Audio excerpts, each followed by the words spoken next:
Overgangen til vintertid er lige med blod på de danske veje. For når vi går over til vintertid, forvirrer det skovens dyr. Det gennemsnitlige antal påkørsler steg sidste år fra 40 om ugen før overgangen til knap 200 efter. Det er en tendens, man oplever hvert år. Vi tog derfor med Falcks vildkonsulent på arbejde her et par dage før skiftet.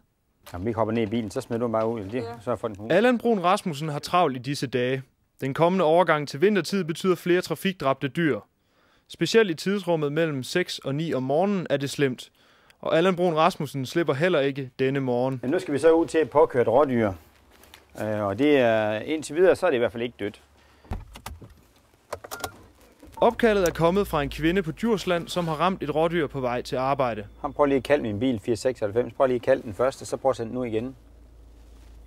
Oftest, hvis det ligger og skriger, dyret er levende endnu, så kan man sige, så der er nogle mennesker, der kan holde til at holde ud og blive der. Andre, de har lyst til at komme væk. En novembermorgen for 8 år siden kørte Vivi Holm ind i en hjort. Hun var på vej fra Vejle til sit arbejde i Aarhus. Jamen, det var der om morgenen, når jeg sad og hørte lidt musik og sang med på, og så skulle jeg lige skifte en kanal. Og så kigger jeg ned i et kort øjeblik, og så kigger jeg op igen. Og da jeg kigger op igen, der kan jeg se, at der er et eller andet, der lyser op ude foran mine lygter, og så siger det bare småkage. Det her selve karosseriet, eller hvad det nu hedder i en bil, det gik i sådan en bue ind i motoren, og så alle motoren, det var sådan set skrællet nedunder, og lygterne her, de hang om ved siden af bilen. Altså det var jo, du ved. Ved broen. Ja, kan du ikke finde dyret? Allan er nu nået frem til ulykkestedet, men der er ingen hjort at se.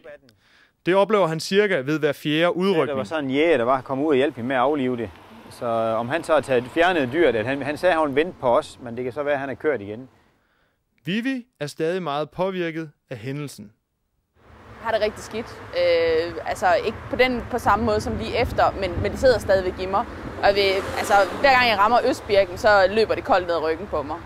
I løbet af de sidste år er der kommet mere råvildt i den danske natur. Det har også afspejlet sig i antallet af sammenstød mellem bil og dyr.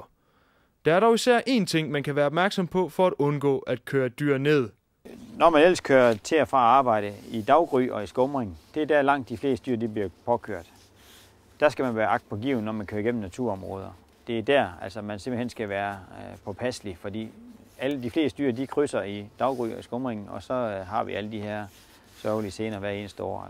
Netop nu kører man et forsøg i Roldskov og Gribskov med interaktive vildtavler, som skal være med til at forhindre de mange påkørsler af dyr. Så husk at være opmærksom, når jeg kører på arbejde mandag.